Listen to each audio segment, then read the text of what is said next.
Hey, how's it going, Eric? Good, man. How are you? Welcome. Oh, yeah, had a hell of a day. Looking forward to like a quiet evening. I really am. It's Okay. been one of those.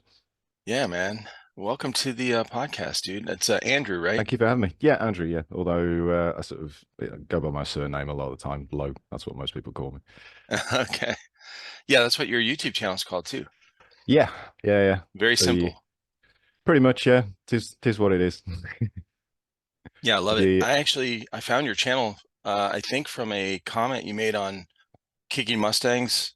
okay, Something, yeah, yeah, yeah. yeah, something about kicking Mustang or I found your channel on there and I reached out to you just a couple days ago. And then we set this Yeah, up. yeah. It was a bit of a surprise, I must admit. I mean, I'm a bit of a nobody really in the grand scheme of things, but Me it's too, bro.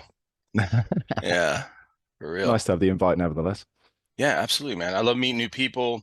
And this podcast started well, it's grown into a a way to get people's stories out there. Yeah, And this is a passion of mine. cool. It turned into, so a way for me to give back to the community. And when when I came out of my illness, I was paralyzed for a little while All with an right. illness, and that's how this channel started. And then the podcast started with talking with people through Discord and things like that. Some of our viewers from YouTube channel, and it became like a therapy for me. It really helped Cool. me through a bad time. Yeah, yeah. Talking with people and hearing their stories. And so this was a way when I made it an official podcast and kind of got the mission in my heart, I guess, about what to do with this Hmm. was I want to give back. And what I can do is talk to people. I really love doing that in real life anyway.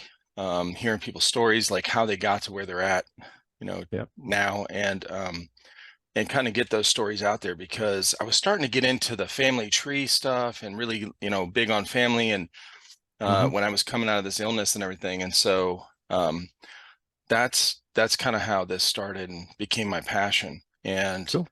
yeah, dude. So it's been great. But yeah, I love meeting new people and I appreciate you being on. No, Uh, you're yeah, welcome. You're more than welcome. Like I say, thank you for the invite. Thanks for having me. absolutely, man. Let me give a shout out to the sponsors of this episode real quick. We've got Skirmish is a data tracking system for playing airsoft, and it's been out for few years now. Brandon, who started it, him and his buddy went to a milsim event, and partway through the milsim, they were sitting there thinking, "I wonder what the score is. Like, I wonder, like, nobody has no idea what's going on." And so he came up with a system where you tap this bracelet on checkpoint boxes or I takeover see. points, or if you have to revive somebody, you can hold it for a certain amount of seconds, whatever. And what it does, it goes on he built a website for it that tracks in real time, live, while the game's going on. You can see everything that's happening as far as checkpoints, Oh, and wow. it has an overlay of the map and everything. So Yeah. who's taking over this objective, who's capturing whatever kind of prisoner or terrorist or something like that. Like it's all kind of different things he can do with the boxes that he made. So it's starting to take off. I don't know if you ever heard of a Balahack Airsoft. No, can't So say I have no. Balahack is a swamp sniper, is a sniper that started a YouTube channel years ago. He's up there Hmm. with like Navrich and Right, right. Kiki Mustang and all these guys. So he started his own fields on his own property. He's been hosting events for a while. Has huge events, 1,200 people at an event, Wow. um, and all kind of different crazy events. Well, anyway, Balahack just started using this system for people to track all their, info on the field and stuff. So it's pretty cool. Shout out Skirmish. Go to skirmish.net if you want to find out more. And then the other sponsor is Jackal Tactical. They are a airsoft field and storefront up in Pennsylvania in the United States. And Paul Whitman, I've had him on the podcast recently. He's the owner, and he also runs Otherworld Milsim up out of that area. So they host big events like Milsims, Right. and so they're another sponsor. So go to jacktac.com to check them out as well. but appreciate the sponsors. But yeah, man, welcome. Why don't you introduce yourself and kind of give a background on yourself and then how you got Yeah, into sure. airsoft? Yeah. So yeah, I'm Andrew, as I say, sort of known as Lowe, as it were. So yeah, how did I get into airsoft? I've been a shooter all my life. So I mean, obviously, as I'm sure you're aware, like in the UK, firearms, it's a bit of a tricky thing. Yeah. Yeah, you got to There's have like a certain license for like a sporting gun or Yeah, so something. there's certain requirements that you need to fulfill in order to have a real firearm. Yeah. But air weapons, not so much airsoft, but like air rifles, Hmm. certainly when I was a bit younger, were far less regulated. It's the sort of thing that you could shoot in your back garden Oh, and okay. plink with. Yeah. So when I was sort of 17, 18, I used to do what was known as field target shooting, which is like a competitive sort of sport using air guns, where you have like a series of targets. They're like metal knockdown ones. They've got like a plate. It's usually cut out in the shape of an animal, and then there's a kill zone. So you have to hit the kill zone essentially to knock the target over. Mm. And you get scored, and you go through like a series of these targets, and then the last five are usually what they call the eliminators. And the kill zone is like Really microscopic, like tiny. yeah, really tiny. But and it's to sort the wheat from the chaff. Do you know what I mean? So For sure. And how um, far, like what kind of distance you guys shooting? um, 20 so feet, it'd be anything from typically sort of 10, 5 meters or sort of something? yeah, 5 to sort of 55 meters. Oh, So, wow. for an air gun, that was, I mean, don't get me That's wrong, air gun rounds will go a lot further, but sort of sure. accurately, accurate shooting It's was pretty pretty far. tough. So that was sort of my background, and I used to do that for a while. Then I ended up going off to university, and unfortunately, my dad, who had my rifle at the time, ended up lending the rifle to somebody who then moved, and the rifle disappeared, and it was like, that was the Uh, end of that for a while. Now the But air rifle, during was that like a pump or what no, was it that? was an underlever. It was an Air Arms TX 200, which, believe it or not, they still make to Really? this day. Yeah. You can still Okay. get them. Yeah. It's a really sort of popular rifle, Springer.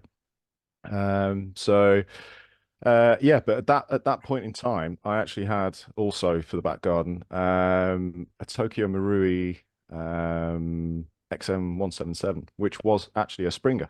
It was a pump Nice. action Springer.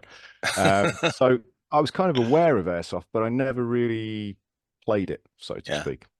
Then cue life getting in the way, doing all sorts of things, and then I happened to see one day that a friend had posted something about a CQB site that was pretty close, and I was like, you know what?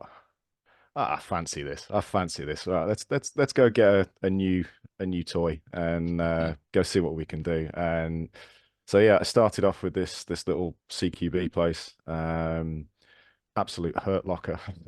Like You got you welts, coming away, okay? oh yeah, coming away like BBs, like Oh, bouncing that's off your funny. face. Oh, it's but the way I looked at it is, look, if I can deal with this, I can deal with anything. And so yeah, I then started getting into sort of woodland games. Mm. And I've got to give credit to Mustang, obviously, seeing his videos on YouTube. It was like, okay, I fancy getting involved with a bolt action. I think I can do this. And oh my God, what a learning curve that was. Because I mean, like everybody always says, do not get a bolt action rifle as your first rifle, because what you see on the videos compared to what actually happens on a game day, the two things are sort of like poles apart. And Absolutely.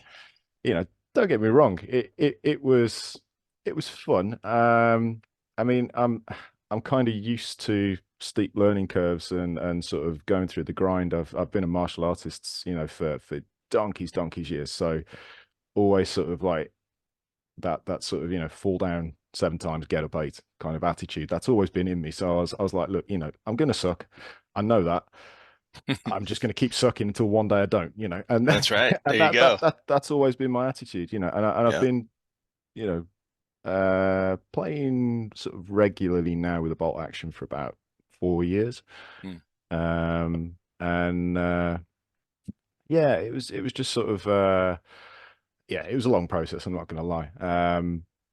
But I really enjoyed the challenge of it. And I mean, it's not just the actual shooting. It's so much more of that. It's the stalking. It's the staying Right. undetected. It's the hiding. It's learning how to craft the suits. To there's just so much that I love about it.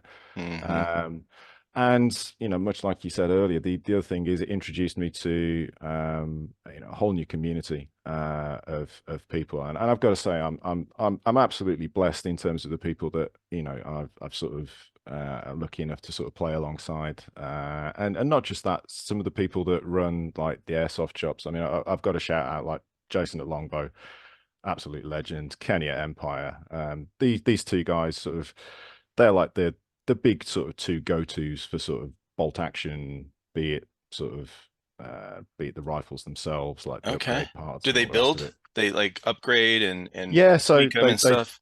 yeah, they both Okay. sort of do that, that sort of teching, but they're mostly known for, I mean, like Jason at Longbow, he's known for his ammunition, for example. He does Ah, like okay. a sort of set of his own sort of BBs, which I've got to say they're my sort of go-to choice. Hmm. And Kenny at Empire, he does a lot of the concealment stuff, like the ghillies. He sells like Mustangs ghillies. So yeah, and then yeah, not to mention like the guys that do some of the upgrade parts like sniper mechanics and hadron. I don't know if you've come across them. Like the Mark 23 TDC, yeah, which is like the ubiquitous mod that everybody goes to if they've got Yeah. like a Mark 23 hadron. That's the guy. He's been such a help. He sometimes sends me sort of prototype bits to sort of to test out and to see if I can install them, because I'm an idiot as far as teching concerned. I mean, don't get me wrong. Look, I can fix a rifle now, but sort of certainly a Right. few years ago, I was pretty poor, shall we say? And I think I think Me I too, think bro. Me too. I think his sort of thinking was, right, if that idiot can install it, anybody can. So let's see how he gets on, and then if he gives me Uh-huh. any feedback, maybe we can look at sort of implementing that. So yeah, that was That's awesome. um, yeah, that's always good fun. So yeah, like I say, I've been really lucky to sort of fall in with a really good crowd that have sort of welcomed me. Everybody's been really nice, and sort of, as I say, just dead helpful. The community in airsoft is the thing that sort of makes it, the camaraderie, especially at the Hmm. sites. It's a special thing. It really is, and I absolutely love that. So yeah, I mean. Uh, I have got to give a mention to my running mate Lee, and my other running mate Earl. So Lee's a bolt action sniper. He's got a little startup business called Bushy Ghillie Brothers, which is, he does a lot of like the ghillie suit crafting. So although I can craft, I'm pretty busy, so I tend to sort of hand my suits off to Lee. Um, Lee's got more time on his hands, bless him, and he sits there for hours and hours and hours, building like these things behind me. Yeah, it looks awesome. Um, so yeah, he does an absolutely fantastic job. But yeah, we also play at the same local site quite a lot. And they generally won't let us play on the same team. Um, so Little yeah, unbalanced. I mean, not being big headed, but we've both got really good suits, really good Hmm. rifles. We both know the site pretty well now, although Right. I'd give Lee the advantage in that regard. But then I've got a little secret weapon, which is my thermal scope as well. So I we'll see that we'll on your talk. videos, which I'm Yeah, going to show here in a little bit. Yeah. yeah, we'll come to that. So yeah, I've got to acknowledge that Lee's been a how can I put it? He's been one of the reasons that I ended up getting better, because I had to. I had no choice, because I was just getting nailed by that guy week in, week out. And it's like that saying of like iron sharpens iron. So Yeah. as much as I kind of, I hate going up against him, because I know it's going to be a challenging day. At the same time, I know it's making me better as a result. So I just have to suck it up. Well, none of that, but you guys both know all your spots. Exactly. So it's Yeah, yeah, like, okay, you've got it. You don't know which one you're going to be at first, but you sure. can kind of look, kind of have an idea of where to look. So it makes it more difficult, I'm sure. Yeah, I mean he's not a bad shot either, unfortunately. But I mean that being said, when we go play like an away day, as it were, obviously we don't have that issue, so we can play on the same side, and it's good. It's good to have sort of people that you know how they think. I mean, one of the things running like even as a pair when you gill it up, it does kind of make me laugh because naturally you do lose sight of one another. I mean, one of the things that I think a lot of people don't Right. realize until they wear a ghillie for the first time is your situational awareness is reduced by a significant factor. You're wearing Absolutely. sort of mesh goggles, so No you can't peripheral. see quite as well. Your peripheral's gone. Yep. If you're wearing, as I tend to, I wear one of Mustang's chef hats, the misfit sort of type Nice. thing, to break up the shoulder line. Mm-hmm. I'm a big believer in those. But one of the downsides with having anything obviously over your ears is, you get a certain amount of muffling, even though it is mesh. But at the same time, every time you move, that suit makes noise that only you can really hear. Mm-hmm. So as I say, your overall sort of situational awareness just goes like, It's way down. yeah, it's way down. And a lot of the time people do catch you out just through the fact that you just don't catch on quick enough. Sometimes you don't Mm-hmm. pick them out, especially if they've got their wits about them. I mean, there's again at the local site, there's a guy Ryan who's ex-forces, and he doesn't wear a ghillie. He just wears normal MTP, but that guy can get around the site quietly as anything. He's always like flanking, and the next thing you know, there's just a pistol pointing at you, and you're just like, yeah, all right, yeah, all right. Oh, that's funny. Yeah, he's another one of those players. But yeah, yeah. So going back to when you're working as like a ghillie squad, you naturally lose sight of one another. You Sure. Oh you know yeah. your awareness is down, and if you're doing what you should be doing, sometimes because that's the other thing, you don't want to be too close. This is something that Right. a lot of people don't necessarily realize, especially new players, and they see a ghillie and they sort of go wandering up to them, and it's like, yeah, yeah, you're drawing attention to me, because it it doesn't matter where you get hit, how hard you get hit. If someone sprays the area and you get caught out by accident, it still counts. So Yep. it's like, stay 5 meters away, please. In the nicest possible way. Do one. Um, Right. so yeah, and the same thing goes obviously when you're stalking through a site. You don't want to be too close to one another, but if you don't stay close, you end up losing one another. But Mm-hmm. Now, do Lee you and I guys, if have you run together, do you guys use comms at all? uh It's probably we really do. difficult in those suits. Yeah, we do and we don't. I mean, one of the things that I have just picked up is actually it's like a Bluetooth adapter for my radio. So I can have like a set of wireless earbuds in Yeah. with transparency mode on. And then obviously you can just talk and listen as normal. But the only thing I found is the battery life's not great on Mm, them. It'll get you through like a morning game. You yeah. might need to sort of chuck them on a power bank, and then you're all right maybe for the afternoon. But if it was like a milsim, you got no chance. Right. Uh, but I mean, that being said, I say we can kind of we know how one another thinks now.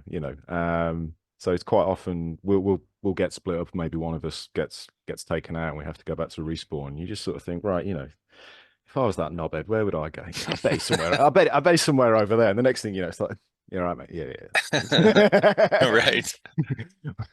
So yeah, that's always good fun.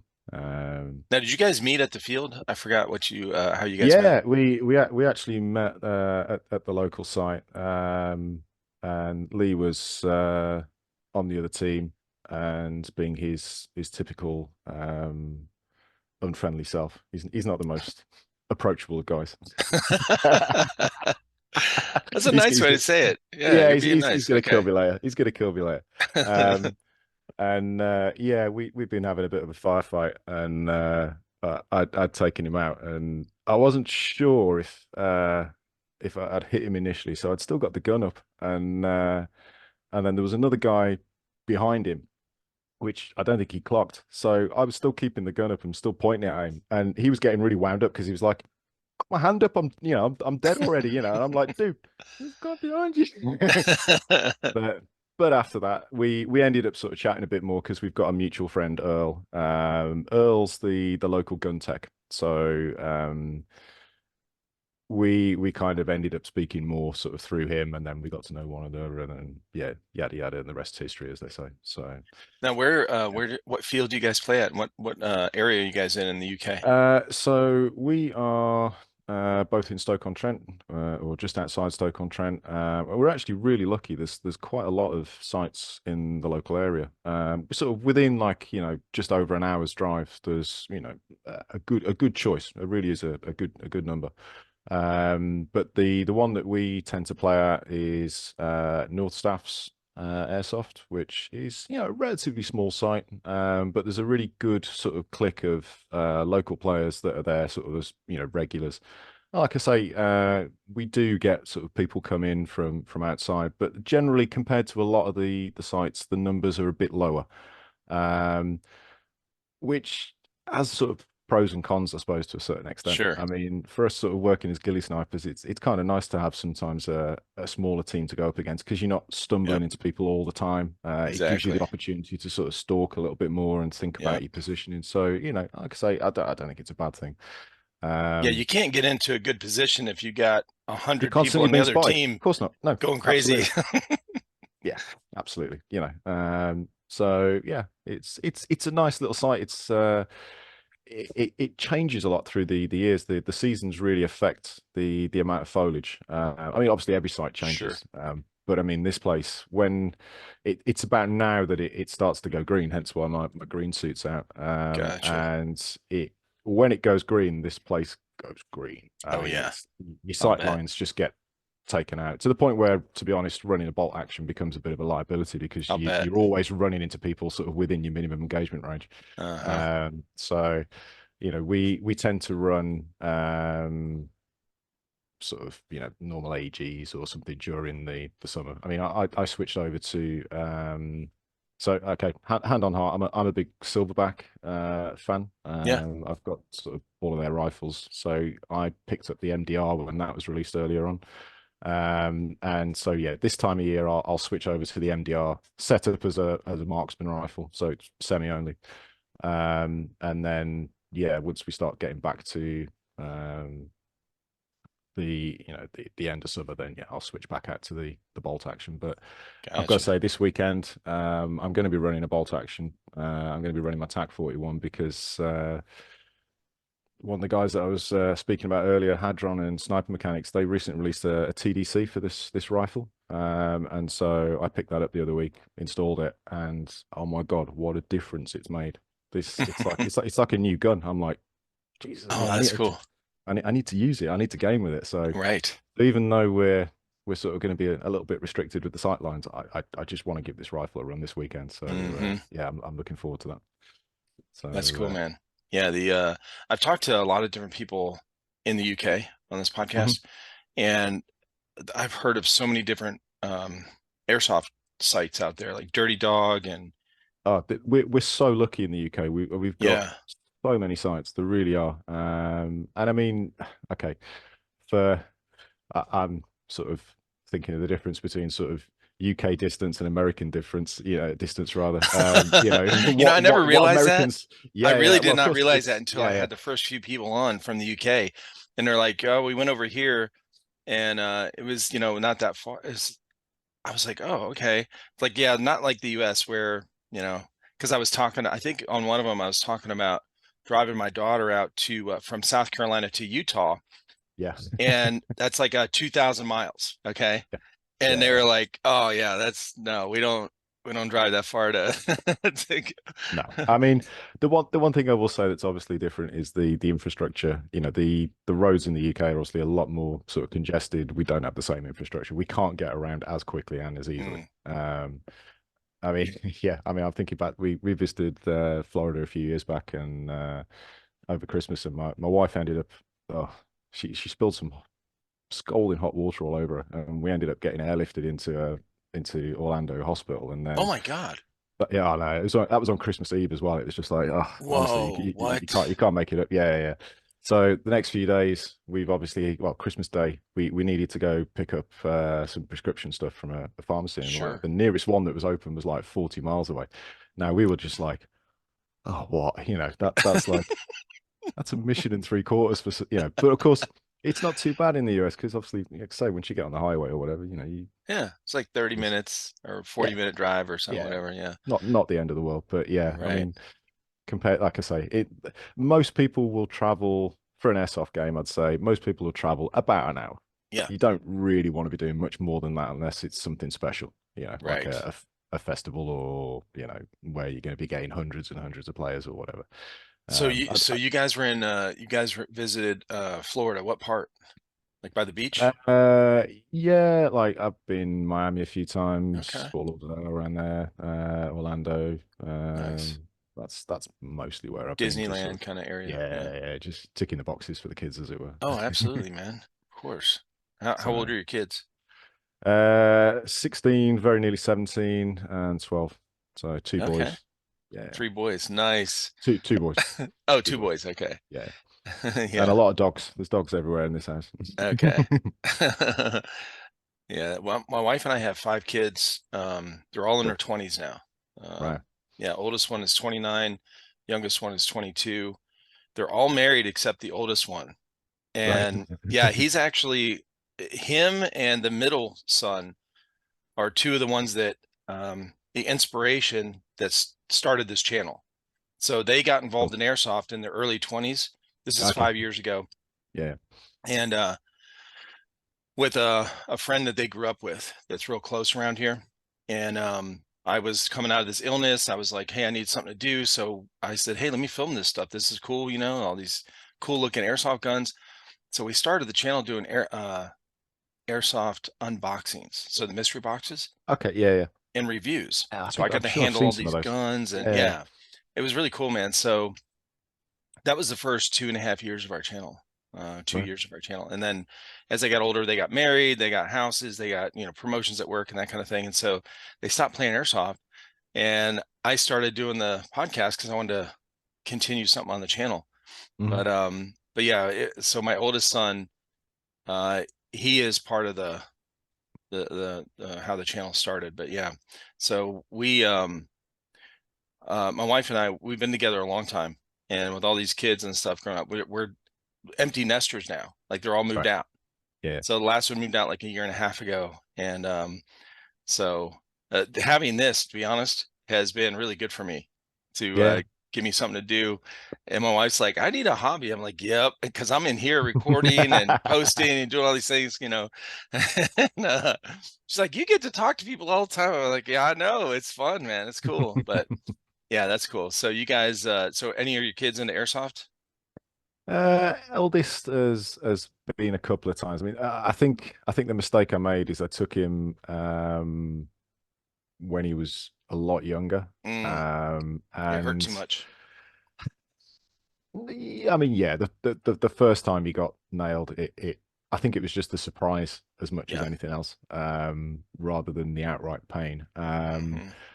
But my eldest he's a gentle soul at heart, and he hasn't quite got that killer instinct. He certainly didn't then. As he's getting older, I'm starting to see sort of, glimmers of it, kind of thing. But it's like you Hmm. just sort of need to turn the dial up a little bit on the aggression. He's too chilled out for his own good, Yeah. especially when it comes to sort of playing airsoft. Anyway, he's sort of, bimbling around, sort of, what am I doing, kind of thing, rather than right. There's the objective. Let's go do that. Uh-huh. You kind of need to shepherd him a little bit. Um, but yeah, I mean, don't get me wrong. Yeah, it's just an age thing. I'm Yeah. sure Oh, as for sure. as his head sort of clicks in as he gets a bit Well, older, I'm sure they all have he'll their own know too. personalities too, and that's Oh yeah, something yeah, kind of they're definitely. born with. Like my oldest son, he's kind of the same way. He's really chill. I think that's why he didn't. He likes to go to these events. They only went Mhm. to big 3-day milsim events out Right. here. So that was what they had gone to, some other events, smaller ones, or 1 day Hmm. indoor play and stuff like that, like the CQB stuff. They didn't Yeah. really like any of that stuff. They liked the 3-day, and Yeah. mostly because it is a camping excursion. Like, Yeah. It's it's a it's as much hangout. about the, yeah, it's the Oh hang. Yeah. Yeah. yeah, Yeah. Yeah. for Totally. real. Yeah.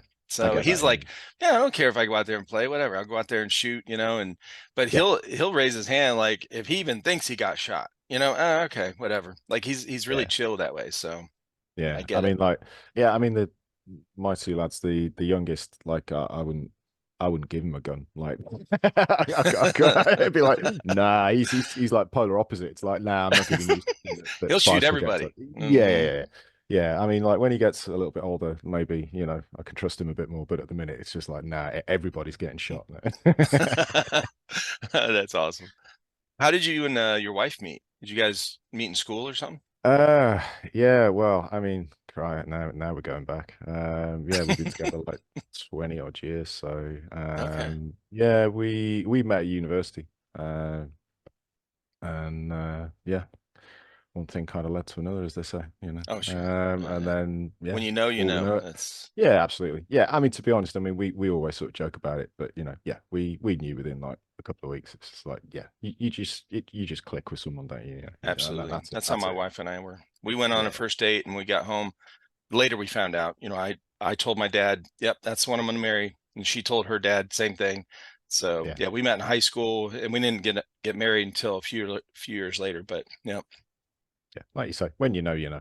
yep, absolutely. Yeah, that's cool. Okay.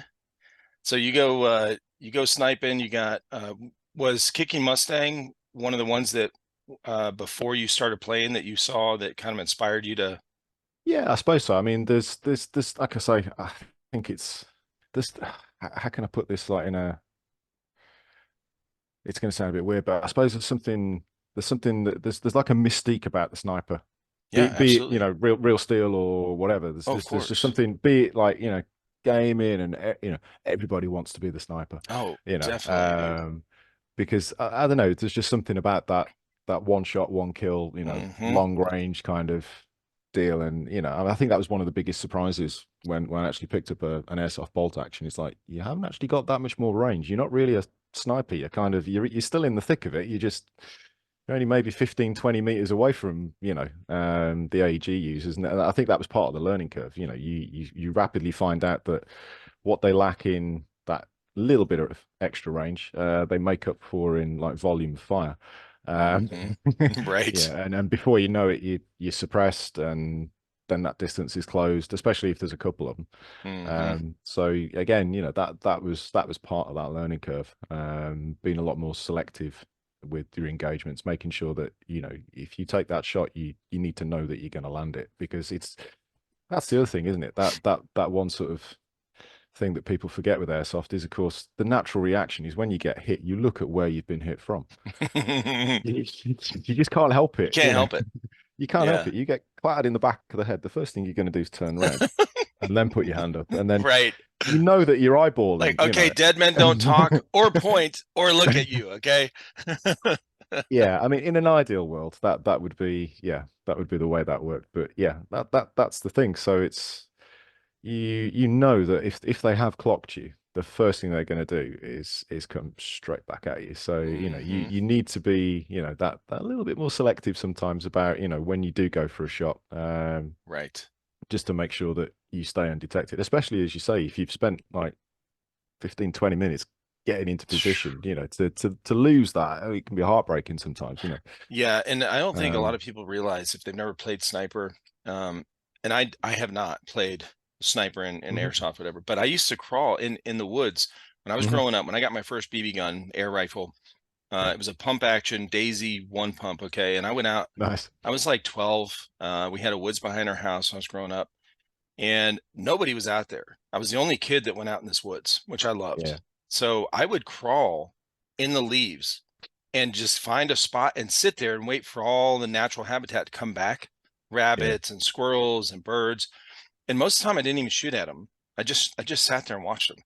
I yeah, had this squirrel come up and crawl over my arm.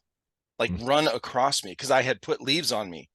And Yeah. I loved it, man. It was just no one knew. I didn't tell my friends or not. There was no bragging right. It was just for me, Yeah. and I loved it. Yeah. It's, I mean, So I've had getting people in those pee positions, next I'd to me. get. Yeah. Yeah, It really is one of those things that that's part of the fun, I think, yeah. I mean, I don't know if you saw, like, I posted up a thing on X the other day. We were sort of stalking through the local site, and a hare came running towards us, and it was just like, oh my God, yeah. All I saw on, well, initially, the thing that sort of made me look that way is the thermal. I just saw a heat source. Now, I mean, obviously on the airsoft field, generally we don't see that much wildlife because it's Yeah, scared off by the noise or whatever. sure. So yeah, I just seen this heat source in the distance, and I was bringing the rifle up, and then this hare pops out and just comes like charging towards me. I was like, no way! I was like, get the rifle out of the way. You're not getting hit, man. So Yeah, yeah, it can take a long time to get in those positions, and you're right, man. You want to be selective. I think a lot of people probably could relate if they've ever played certain video games like Sniper. I think there's yeah, a video game with Sniper where you yeah, crawl into position, you want to take this shot, but if you do, this patrol over here is going to know yep, where you're at, and they've got four guys. So now, like, oh, okay, I gotta wait and yeah. just I wait. mean, There's a lot of that, patience involved. yeah. I mean that's also part of the fun with the tech side, like the gunsmithing side. Yeah, I mean, it's not always about sort of outright power, outright range, and all the rest of it. I mean, certainly in the UK, I mean, our power limits compared to the rest of the world are pretty moderate. Um, we're allowed like 2.32 joules typically on yeah, most I love sites. that. I love that. Um, and so the one thing that does allow you to do is to tune the rifle to be a lot quieter compared to a rifle that's putting out maybe twice the power. I mean, I've got again, go back to the silverback rifles. I've got one of the HTIs, which is like the 50 cal ginormous thing. I mean, it's pretty much as tall as me with like an elite iron suppressor on the top of it. I mean, Hmm. it's completely impractical for UK limits because But it looks it's cool. it looks cool as I mean, it's just one for the safe zone. You just put that out on the bipod, and everyone just goes, oh shit, don't want to get shot by that, But of course, because our power limits are, relatively low. The SRS, which is like the little brother to the HTI, Mm, um, much more practical. It can develop and generate the same amount of power, but it's in a much smaller package. It's a lot yeah. more pointable, for want of a better turn of phrase. You can't really point the HTI especially quickly because it's like 1.5 meters long. It really is. It's something you want to be prone with. Um, Right. but the one thing that the HTI has got, which is ridiculous, is the cylinder size and the piston size is absolutely like humongous. Mm, It's like I think it's 70 something cubic centimeters, which is just ridiculous. wow. I mean, to be honest, it would have been better off as like an 8 mil BB rather than a 6 mil BB. It Yeah. really should have been, designed that way, but there we go. So as a result, because of this huge piston, it can dual creep absolutely ridiculously. Okay. It's got like a 730 mil barrel as well, which means you can have like really sort of low powered springs, and it will still generate you Yeah. know a lot of juice. So just for a giggle, one day we decided to set it up. So I don't know what the chrono's like in for games in the US, but I mean typically over here you'll see sort of two systems used, one of which I agree with and one of which I don't. So the one system that people will use is FPS on a point two, Yeah. which is ridiculous. So I mean, we're sort of typically 350 for AEGs, assault Right. rifles, pistols, shotguns, whatever. A marksman rifle is either 400 or 450, depending on the site, and then your bolt action is 500. Yeah. So we sort of thought, right, let's just have a giggle and see how much dual creep we can get from this HDI. So yeah, I set it up so it was running at like 497 FPS on a point two, and then switched it out for heavyweight ammo. Yeah. And then chronoed it on joules. And yeah, some sites would classify this as being legal because if they chrono on a point two, it would pass. But yeah, That's a if you good switch, point. you switch that ammo, and suddenly this thing was just under 5 joules, Isn't that which crazy? is yeah, yeah. And I mean, we we That's we why. took So a lot of sites over here have switched to joules because of yeah. that. Yeah. Yeah, Mhm. absolutely. I mean, certain rifles will dual creep like mad, and the HJI is, absolutely no exception. So for a laugh, we took it out on the range that's at the local site, and we're sending rounds down, and it's going a long way clearly. And then one of the guys is like, "I want to get shot by that." I'm like, "You want to go what?" He's like, "No, I want to see what like 5 joules feels like." I'm like, on Oh your my head be it. God. On your head be it. I'm not Five gonna say joules. no. That's crazy, bro. So anyway, he wanders down the bottom of the range. I mean, don't get me wrong, we were a fair way away. So I mean, he was probably sort of 50, 60 meters. Yeah. Um, and bear in mind, because this wasn't a rifle that I was using that day, I hadn't actually got an optic on it. So I'm kind of eyeballing Okay. this this Like I this might rifle. hit you in the face. I don't know. Okay. Well, Just be prepared. he turned around. He turned around, so I was Okay. shooting into the back. Yeah, and yeah, we stuck a couple of rounds down, and like the first couple missed. But the thing that he said to me was, and this is going back to that 5 joule versus 2 joule thing, is the noise of the round coming past you. Like Mm, when it's like 2 joules, if you miss, you unless you're really on it, you don't really hear the round come past you unless it's very, very close.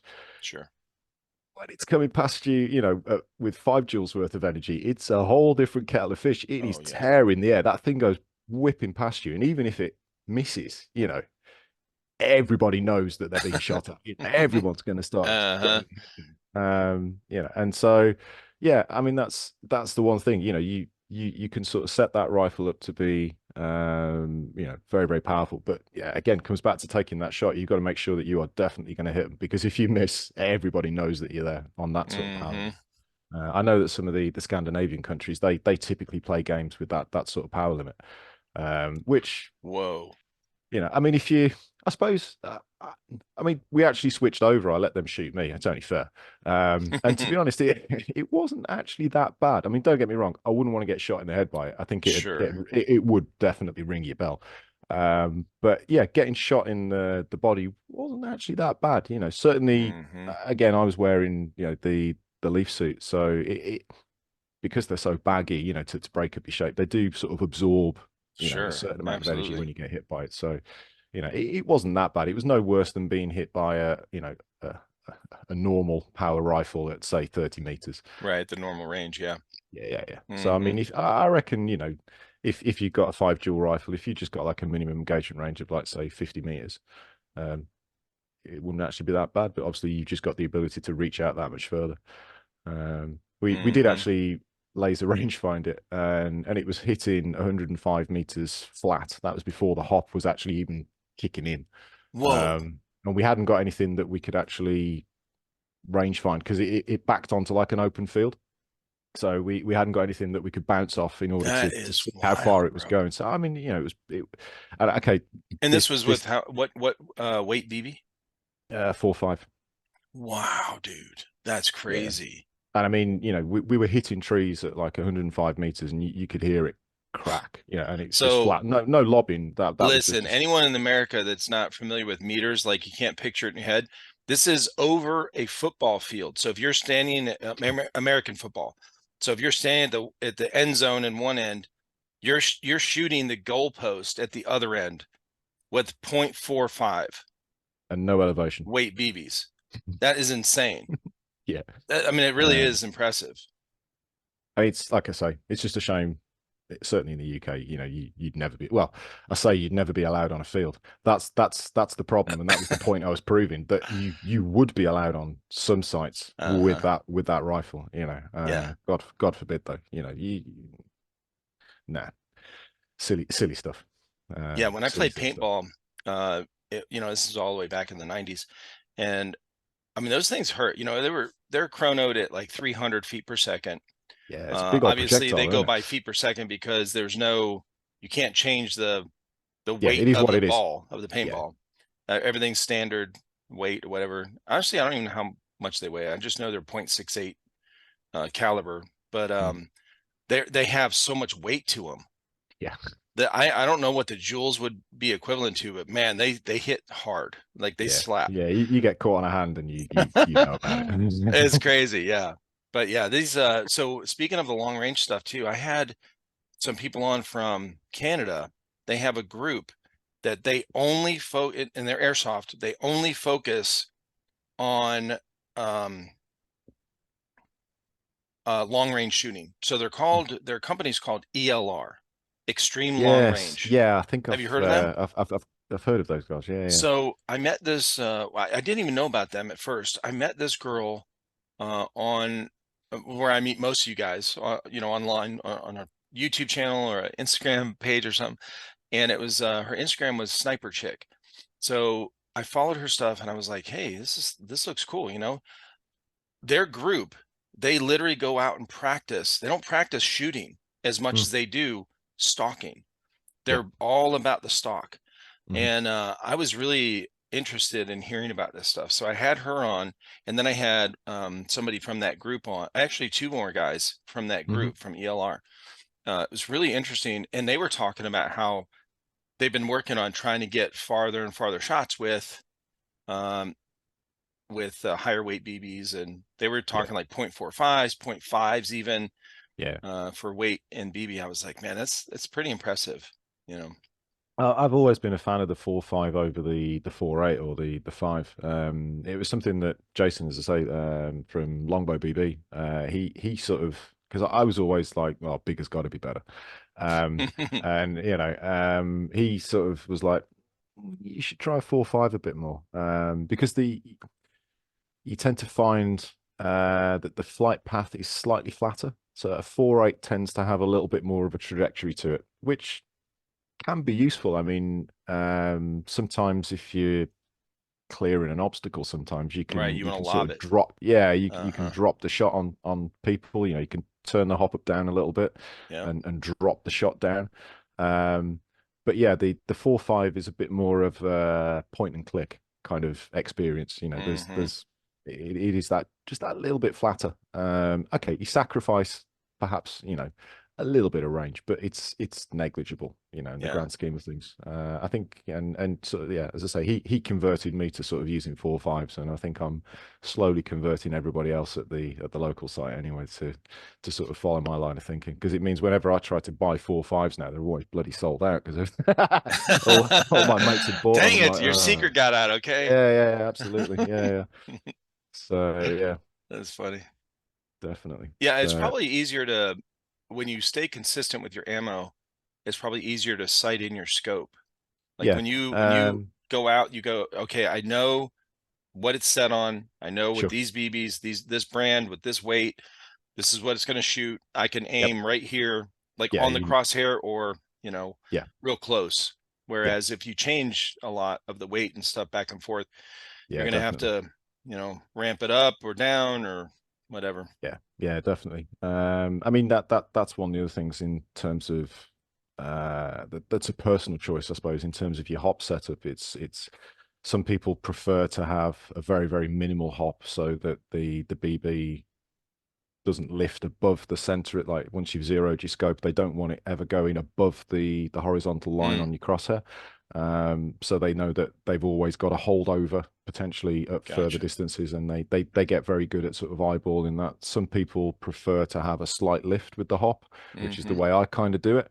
But then like I say, there's pros and cons. The way I look at it, I'm generally aiming sort of center mass or neck, which means if the BB's dropping off, it's going to hit them in the chest, and if they're at that range where the hop starts to lift, it's catching them in the face. Yeah. So it means that if someone's peeking, from like over a barricade or whatever, it's a bit more tricky, I suppose, if you hop set up that way. But Hmm. arguably, you do get a little bit more range.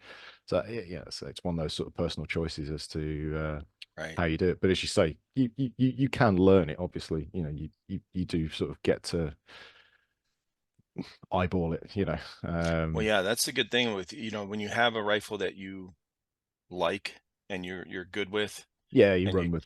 yeah, you want to eliminate other variables. So Yeah, your weapon and how, all the internals and how it shoots should try to stay, we want to try to keep it as Yeah, close to that as consistent. possible. And then, Yeah, yeah, yeah, consistent. And your ammo, use the same. Once you find a brand and a weight that you like, stick with that.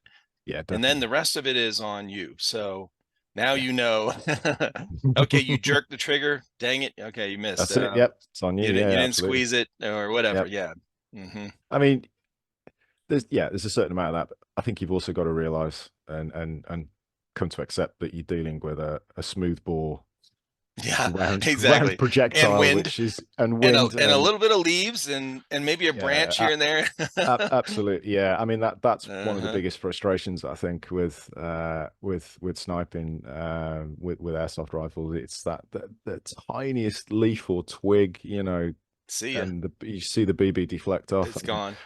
uh, like I said, with this running, I mean, a few months back, Lee. So I mean, yeah, I'm getting onto the thermal scope here. So when I first had the thermal, the beauty is with it.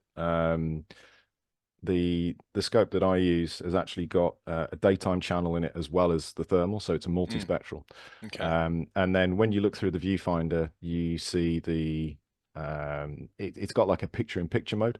So there's like a small overlay at the top, and Yeah. you can cycle between the two. So you could have it so that the thermal is the main screen, which is the way I tend to use it. So that way, it's on like a 2x zoom, and you get like the ability to spot using the thermal. Hmm. Um, and then as you then look at whatever it is you're looking at, you can then switch to the daytime screen that's at the top, which is like a 10% version, which is on like a 4x zoom. So you can Yeah. still watch the BB, because that's the problem with thermal and airsoft. If you're only running thermal, you can't really see the BB, which for a bolt action is kind of critical to, because if you do miss that first shot, it's like, well, where do I now need to Yeah. Where do I re-aim in order for adjust? the follow-up shot? Yeah. That's right. So without that, it's a problem. But the other cool Mm, thing is, with it being a digital scope, it means that it's got onboard memory, so you can record from the scope itself. You don't need another.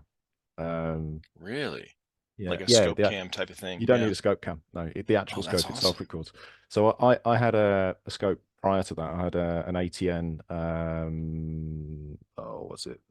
4K Pro, which is another digital scope. And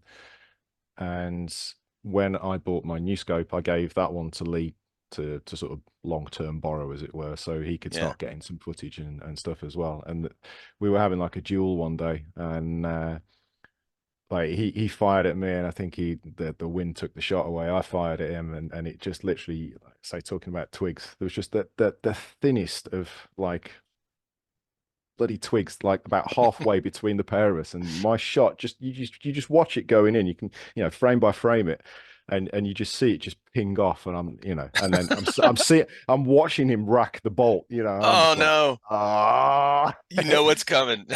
Yeah, it's like, oh wow. Oh, Yeah. that's funny. Yeah, It's speaking yeah. of your scope and that kind of thing, I want to pull up your YouTube channel if you don't mind. Yeah, by all I'll means. share the screen. I've actually got her here. Oh yeah, let's see that first. So Dude, yeah, yeah, she's that is a nice looking scope. so it's the Pulsar Thermion Duo. They do two models. They're pretty much the same, but the only difference between the two is like the base magnification of the thermal channel. So this one is a 2x zoom, which for spotting purposes, certainly at airsoft ranges, is ideal. Yeah.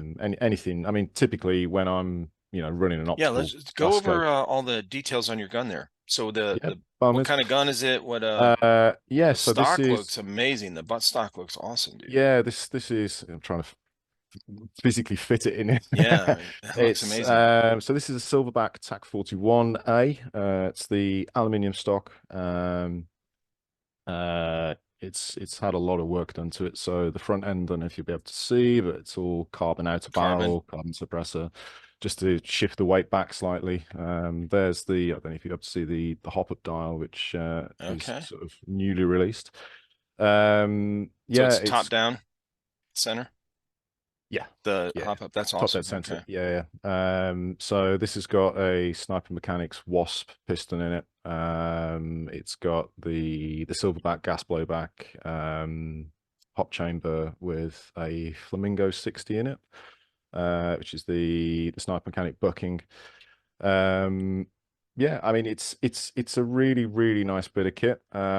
Personally though, I prefer the SRS Mm. of the like that is my normal sort of go-to rifle for sniping. Sorry, just putting that down there.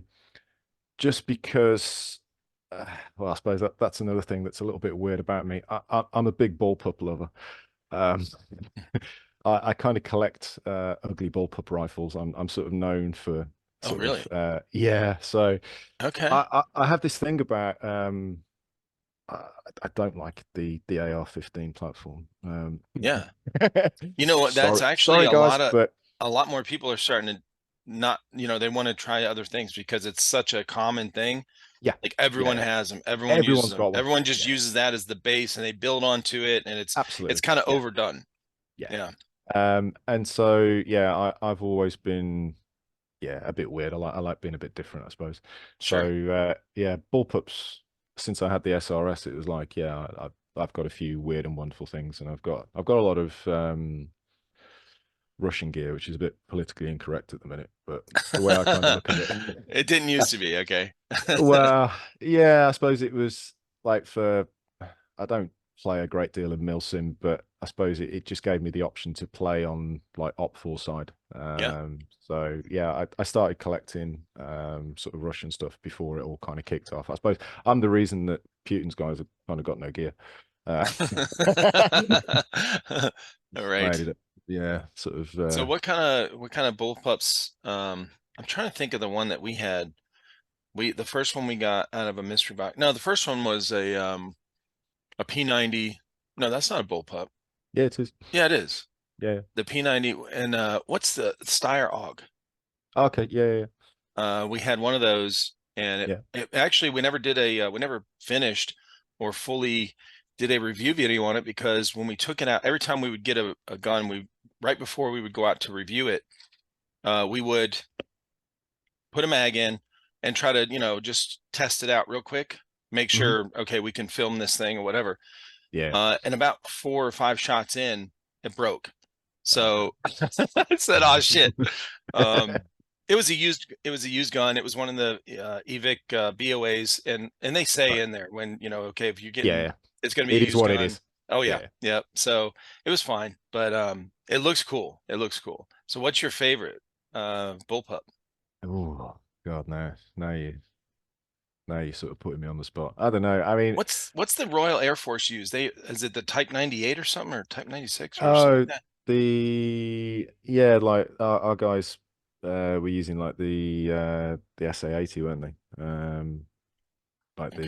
the reworked version of that. Yeah, that I mean, again, that's one that never really tickled my fancy. I sort of go for the more unusual stuff. So I mean, I've got like a Saga, which is it was a German assault rifle that never actually got used in service. But yeah, pretty standard bullpup looky kind of thing. Yeah. Obviously I've got the MDR, I've got all the silverback rifle, like the Desert Tech stuff. So I've got the SRS, the HTI, the MDR. What else have I got?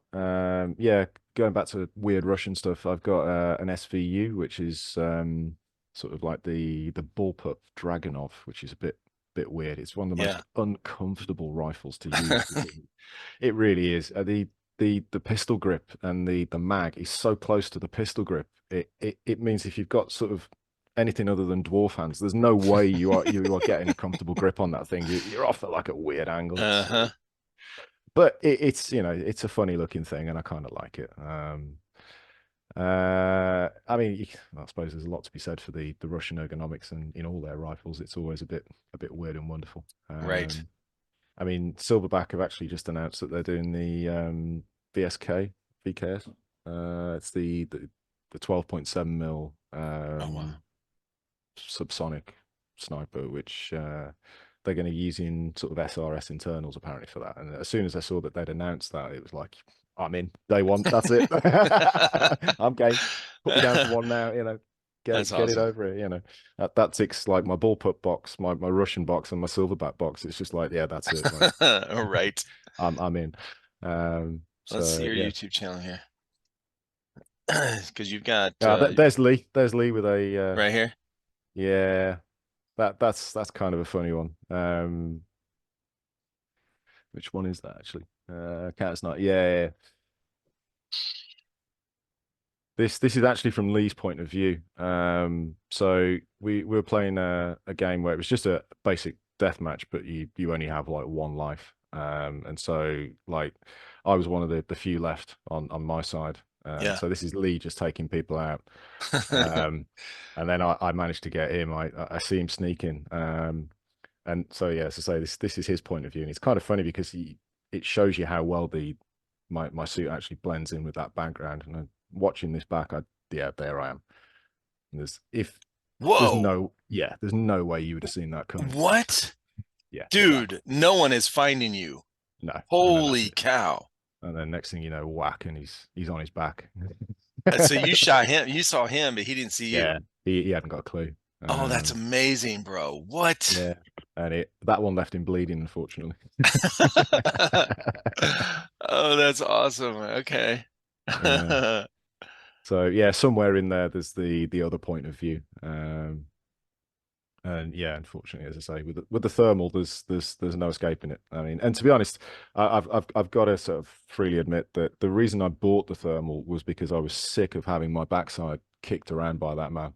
Um, You needed an it was, equalizer. You got it. yeah, yeah, no, absolutely. I mean, I suppose it's one of those things. People sort of say, oh, thermal in airsoft, no, it's just pay to win.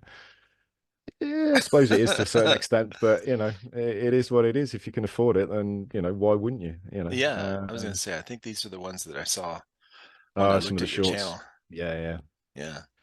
yeah. Shorts tend to get so much more traction. Oh, Oh, they this do, this is man. Yeah, they're this is pushed. the But look at how tactical one. well that works, bro. Yeah.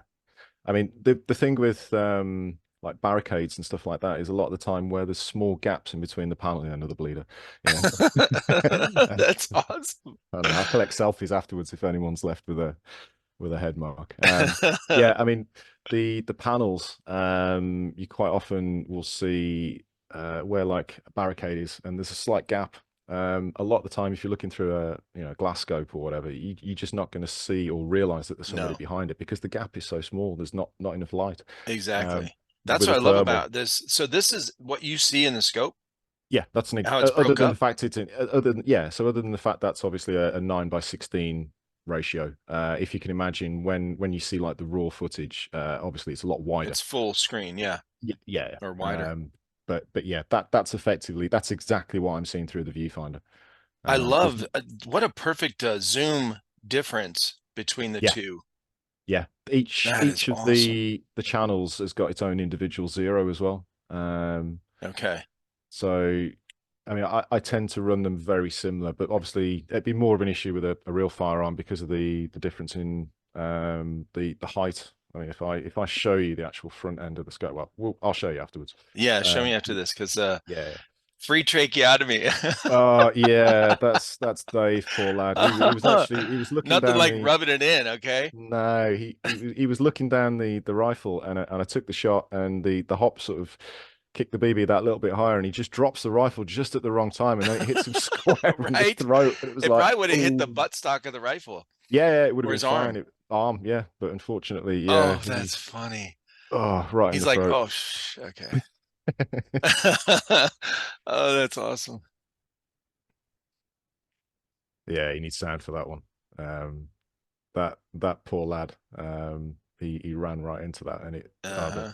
I think he got like a sort of padded jacket on. It's just the slap that the BB makes when it lands on that guy, and you just Yeah. hear like Lee was marshalling that day, and he just absolutely wets himself laughing. It's just the guy That's screams, awesome. All right. but That's yeah. cool. So now you got so on your channel, why did you what inspired you to start a YouTube channel in the first place?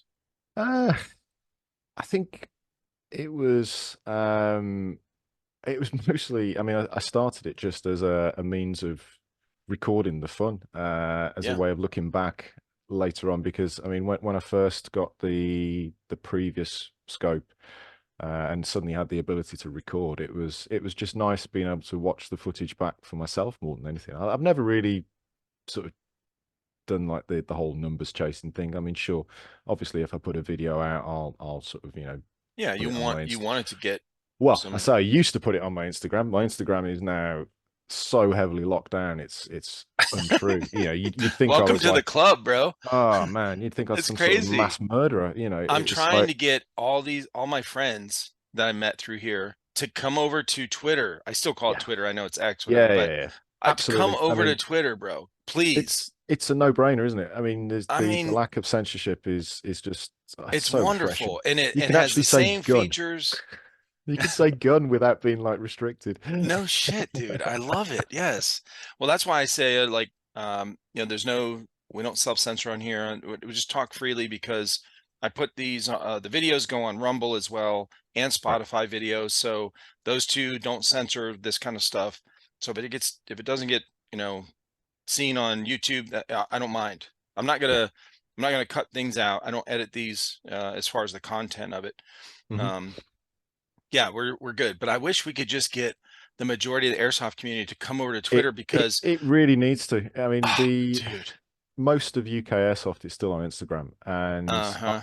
I noticed it about it's probably about 9 months ago where I first got my first warning. Because I think I posted it was a video of me stalking some guy, and I ended up getting a pistol kill with it. Very Mm, close range pistol kills, like a couple of yeah. meters away. Managed to get right up on him. And then the next thing I know, like my account had been locked down so that only people that follow me can see anything that I post. None of my reels are now sort of publicly viewable. If you can't search for me, and it's just like, oh, because I like to play with BB guns. Toy guns. Really, really, it's clearly a toy gun. Christ, if I'd done that with a real firearm, that guy would Uh, have been in. Anyway, yeah. yeah, So yeah, come over to come Twitter, o people. Okay. come over to Twitter. Honestly, Please. yeah, yeah, yeah, yeah. You don't have to worry about what you're posting in anywhere near the Actually, that's same. how I found you. um, Now that and I think Yeah, you yeah, mentioned that in sure. the I very mean, yeah, yeah, beginning. Yeah. It was a yeah. comment you made on Probably Kinky made on one of Mustang's Mustang's Twitter. posts. Yeah. Yeah, Awesome. yeah. So yeah, we we need to get more people over there So because let me yeah, ask you this. All right. So you decide to start your YouTube channel. Okay. So yeah. you start getting recording equipment or whatever, right? You start getting set up. Did you do enough research to be able to have a smooth recording your first game, or was there any kind of obstacles in the Uh, way your first game? A lot of people have oh, I forgot to I turn it on, it didn't yeah. stay Oh, on, it automatically shut off, the yeah. battery ran out. It I was mean, my head I can't, think. my head mount, it just tilted down just enough to where I couldn't see anything. The end of my rifle, like Look, I would love to be able to say that it was a flawless experience, and I was great out the gate, but no. I mean, the as I say, the scope side of things, I never had an issue with particularly because the both of these rifles have got enough memory and enough battery to last an entire day.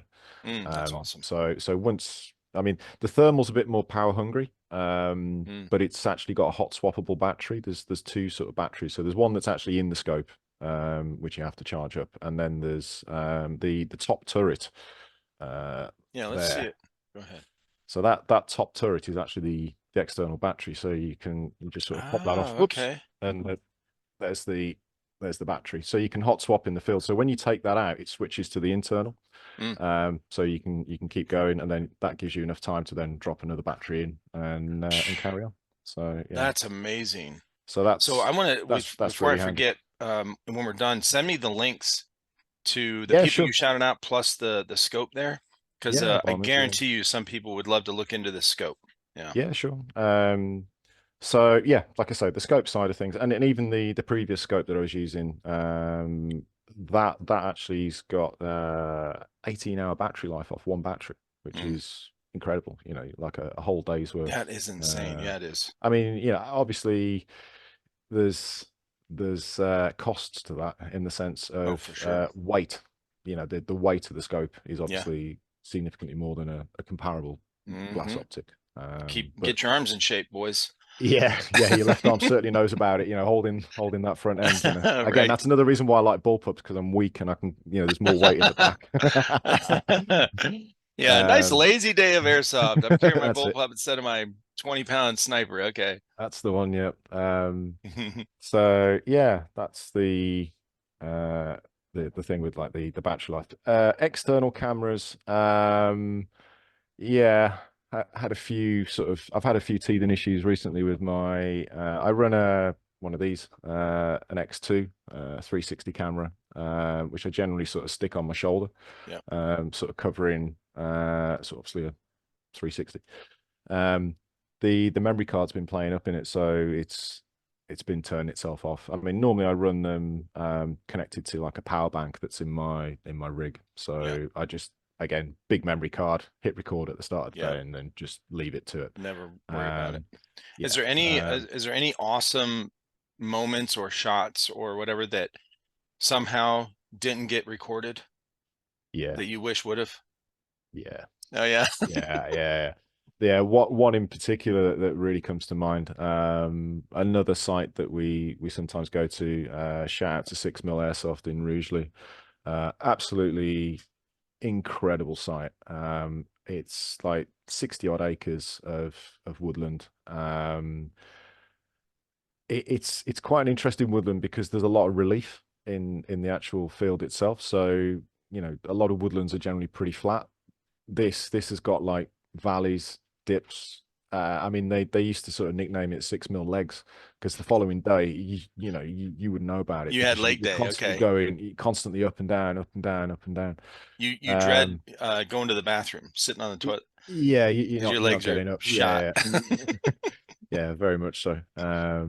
So yeah, the one game we were playing there, and there was a load of guys that were sort of stuck behind like the edge of a berm, and I just sort of walked in from respawn, and they're all sort of lying down behind this berm, and they're like, there's a sniper somewhere at the back there, and uh, and I was like, okay, all right, roughly, I'm still stood up. They're all lying down. I'm stood up, and they're all like, you absolute head case, they're looking at me, giving me the eyes like, get down, you're gonna get took out. And I'm sort of saying, well, describe to me where he is, and they're sort of saying, I don't know, he's just somewhere that way, pointing over there. And of course, this is where the thermal comes into its own. Just pick the rifle up, look in that direction, and all I can see is a head Mm, long way away, but he's on top. He's on like an elevated position, and he's obviously bipoded up, and he's loving it. He's just picking people off. hmm. So bear in mind, it was a standing shot, probably. And I mean, yeah, this is not airsoft meters. This is real meters. It's probably a 70 meter sort of standing shot, and yeah, first shot domed him. So yeah, Oh, he see him put his hand up, and then somebody else that's a proud shouts, "Oh, moment. there's yeah." Someone else shouts, "Oh, there's another one over there," and I'm like, again, first shot, bam, down, and like everyone's just like, "God's sake, all we're gonna do is just tell you where they are. We'll just leave you to it," kind of thing. And then, You're the hero um, of the day, bro, for yeah, real. for that moment, so I sort of take a seat, and then the next thing I see, there's a marshal walking up to me, and I'm like, "Oh God, what have I done?" Uh-huh. Because generally when a marshal comes up to you, it's not for anything good, is it? Exactly. Um, and he says, you just take a guy out that was up on that elevated position. And I was like, yeah. He's like, shake my hand, bro. He says, wicked shot. You absolutely nailed him right between the eyes. He says, fair play. That was a wicked shot. And I was like, you know what? I doff my cap back. It's not often you get someone that acknowledges, a sweet shot, I suppose. Right. But the kicker was, yeah, unfortunately, I hadn't pressed record. Oh So God. I got it on the shoulder cam. So I mean, I think it is actually on the YouTube channel. I mean, obviously you see me take the shot, you just don't obviously You just see what can't I see was any. seeing. Yeah, Yeah. yeah. And you see Yeah. the marshal come up to me, kind of thing. But Okay. yeah, I wished I'd got that That one because whole scene would have been it great would have been it would have been with the perfect. audio, like where these guys are telling you, Yeah, and you're just standing yeah, there, like not, just nonchalantly, like, okay, I'm not afraid of getting hit, whatever. Let me see where this guy is, and then you take yeah. him out. I That's like know, a I scene know. in a movie. Yeah, absolutely. It would have been perfect, all for the fact I didn't press that bloody record button. But Well, I mean, look, I think we got the story here. okay, that you told. Yeah. So we got it somewhere, and maybe we can take this part out and line it up with your shoulder cam, and I don't know, but Yeah. Do something without with that it. scope cam view, I man, know. it's I know really that. difficult. Yeah. I mean, it's up here though. That's the It important thing. is. I Yep, know it happened. exactly.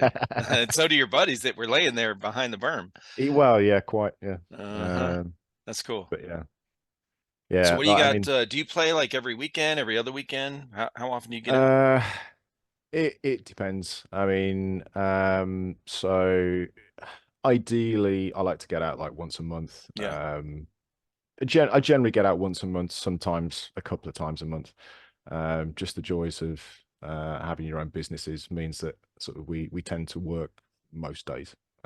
So for me to have Yeah. a day off, my wife and I have got like a couple of businesses, and What do we you so do? that well, we've got a little pet shop. We've got like an online business as well, and we're just about to open a veterinary surgery. So, Oh, nice. yeah, our time is sort of Oh yeah, you're hard busy. pressed. Yeah, Yeah, you're busy. yeah, Well, yeah. Between that and family. there's a guy that's a sniper here in the UK or in the US. He's in Utah.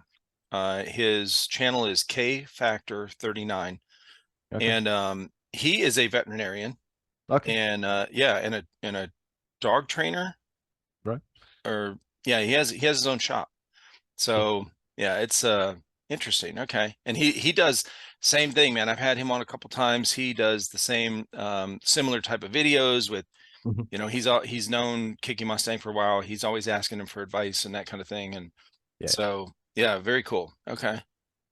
So how'd you So guys get yeah, into that kind of business? Just loved animals and just through our love of dogs, yeah. And yeah, just kind of went from there really. nice. I mean the vets for us is like a big step because neither of us are vets. Okay. So Yeah, we're obviously we're going to be sort of running the practice and sort of being the practice managers, as it were, but we're going to be sure. relying on clinical staff to do all the real work. Absolutely. So we just get to pet dogs that come in and try and keep people positive as much as we can. So yeah, so hopefully that'll open in the next month also. Yeah, that's awesome, dude. Yeah, good luck on that for sure. Cheers. Yeah, man. Well, listen, bro, it's been very interesting talking with you. Yeah, likewise. It's Thank you been for a having me, as I pleasure, say. man, meeting you. Yeah, I appreciate all that you're doing on your channel, and everyone I've met so far in the airsoft community is just like yourself, is very welcoming, very honorable, and that's what they want to. That's the kind of stuff they want to spread on their Yeah, channel, definitely. and with their gameplay on the field and off the field. So yeah, man, I appreciate what you're doing. No worries. Absolutely. Yeah. I'll send you some links over a Yeah, little send bit me some later. links. And then speaking of that, I'm gonna find that shoulder cam video for you as well. that would be cool, man, for real. Yeah, tell everybody where they can find all your stuff too.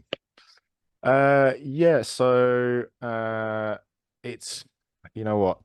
This is gonna look bad, but I can never remember what my actual YouTube channel's actually off the top of my head. That's It's how little bit of a like I I'm say, it's looking a at, you thing know for what? me more than anything. Let's just Um pull it up real quick. I'll share it and then we'll go from there because it's got your right here at yeah, AJ Lowe. that's the one, yeah. Yep. And I And think then it has yeah, your Instagram on here it's too. got my Instagram underneath, but as I say, unfortunately my Instagram is mostly dead these days. I need to Well, update that. I'll stick my Twitter on I have your Twitter. Yeah. Yeah, it. update that on your for your Twitter, but I'll have all Yeah, I'll your get that links on updated. here too. Yeah, cool. Cool, cool, cool. Absolutely, man. It's been great. Thank you so much, dude. Dude, no, thank you for Shout having out me. to all the UK players out there that I've had on the podcast. I've had a lot of them, and I love the UK fan base. And Yeah, it's a there's a great lot of community. people in the Proud to be part UK of it. that are into airsoft. Yeah, there's got it. Well, as I say, because of our firearms restrictions, I think Yeah, it's the only way we can really sort of get it out of system, as it were. yeah, yeah. But I mean, shoot, man, it's you guys. I think because of the community and stuff, the sites. There's a lot of places to play. Yeah, There's a lot of people that show up. Um, Driver, is it Driverwood? And then yeah, Dirty driver would, Dog. yeah. Yeah, Yeah, like all these people I've talked to, they're like, yeah, there's like 150, 200 people that show up on a Saturday. I'm like, what? For open yeah, play? And they're like, yeah. yeah. I'm like, holy cow, that's crazy, bro. 6 mils very much like that. They'll Yeah, sort of have typically two, maybe 300 players. that's amazing. So yeah, it's a good Awesome. laugh. Well, thanks, man. I appreciate you. No Hope you worries. have a good night. Likewise. All Again, right. thanks once Bye-bye. again. Take care. See you.